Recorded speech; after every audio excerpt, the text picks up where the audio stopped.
ഇയാളെ നിങ്ങൾക്ക് മനസ്സിലായോ? ഇപ്പം ന്യൂസിലെല്ലാം തിളങ്ങി നിൽക്കുന്ന ഒരാളാണ് 16 വയസ്സുള്ള ഒരു പെൺകുട്ടിയെ പീഡിപ്പിക്കാൻ ശ്രമിച്ച കേസിൽ.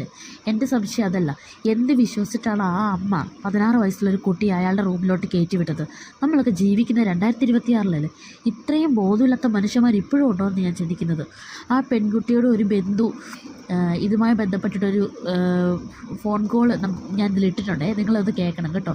ബാധയുടെ പ്രശ്നമൊക്കെ കാണുന്നുണ്ട്. അതുകൊണ്ട് ഈ കുട്ടിയെ തനിച്ച് ഒരു പൂജയിൽ അദ്ദേഹത്തിന് പങ്കെടുപ്പിക്കണമെന്ന് പറഞ്ഞു.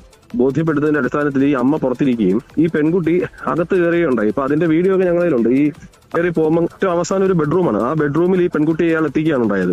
എത്തിച്ചിട്ട് ഇതിന്റെ ഉടുപ്പഴിക്കാൻ പറയുക. പറ്റത്തില്ല എന്ന് പറഞ്ഞ ആ പെൺകുട്ടിയുടെ കരണത്താണ് അദ്ദേഹം ആദ്യം അടിക്കുന്നത്. ആ കുട്ടിയുടെ ദേഹം മുറിയുകയും ആ ബ്ലഡ് ആ ഭിത്തിയിൽ പറ്റിയിരിക്കുന്ന വീഡിയോ ഉൾപ്പെടെ നമ്മളതിലുണ്ട്.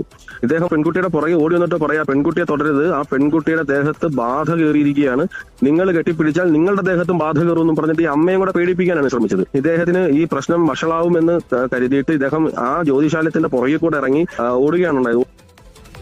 മുരാരി തന്ത്രി എന്ന രാജൻ ബാബു നടത്തിയിട്ടുള്ള മറ്റ് ഇത്തരത്തിലുള്ള പ്രവൃത്തികളുടെ കൂടുതൽ വിശദാംശങ്ങളാണ് പുറത്തു വരുന്നത്. ഇയാൾ ഇതിനു മുൻപും ഇയാൾക്കെതിരെ പലതരത്തിലുള്ള പരാതികൾ ഈ ഘട്ടത്തിൽ ഉയർന്നു വരുന്ന സാഹചര്യമുണ്ട്. ഈ സംഭവവുമായി ബന്ധപ്പെട്ട പെൺകുട്ടി ക്രൂരമർദ്ദനത്തിന് ഇരയായിട്ടുണ്ട് എന്നുള്ള വിവരമാണ് ഈ ബന്ധു ഉൾപ്പെടെയുള്ളവർ പറയുന്നത്. ഇതിനു മുൻപ് തന്നെ പെൺകുട്ടിയും അമ്മയും ഇയാളെ കാണാൻ വന്നിട്ടുണ്ടായിരുന്നു. അന്ന് ജ്യോതിഷം നോക്കാനാണ് വന്നിട്ടുണ്ടായിരുന്നത്. ആ സമയത്താണ് പെൺകുട്ടിക്ക് ശരീരത്തിൽ ബാധയുണ്ട്, ആ ബാധയാണ് പ്രശ്നങ്ങൾക്ക് കാരണമെന്ന് ഇയാൾ പറയുകയും ആ ബാധ ഒഴിപ്പിച്ച് നൽകാമെന്ന് ഇവരെ പറഞ്ഞ് വിശ്വസിപ്പിക്കുകയും ചെയ്തിട്ടുണ്ടായിരുന്നു. അത് പ്രകാരമാണ് ഈ സംഭവം നടക്കുന്ന ദിവസം അമ്മയും പെൺകുട്ടിയും ഇയാളെ കാണാൻ പോയിട്ടുണ്ടായിരുന്നത്.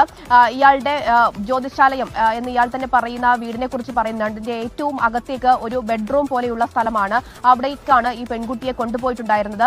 പെൺകുട്ടി മാത്രം വന്നാൽ മതി എന്നുള്ളതാണ് ഇയാൾ പറഞ്ഞിട്ടുണ്ടായിരുന്നത്. അമ്മയും കൂടി ഒപ്പം വരാമെന്ന് പറയുമ്പോൾ ഈ വീട്ടിൽ മറ്റ് 2 സ്ത്രീകൾ കൂടി ഉണ്ടായിരുന്നു. അത് ഇയാളുടെ ഭാര്യയാണോ അമ്മയാണോ എന്ന കാര്യത്തിൽ ഒരു സ്ഥിരീകരണം വരുത്തേണ്ടതായിട്ടുണ്ട്. ആ സ്ത്രീകൾ ഈ അമ്മയെ പിടിച്ച് അവിടെ ഇരുത്തുകയും പെൺകുട്ടിയെ മാത്രം ഇയാൾക്കൊപ്പം വിടുകയുമായിരുന്നു. പിന്നീട് ഏകദേശം 1 മണിക്കൂറിലധികം നേരം കഴിഞ്ഞിട്ടും പെൺകുട്ടി തിരിച്ചു വരാത്തതിനെ തുടർന്ന് അമ്മയ്ക്ക് സംശയം തോന്നുന്നു.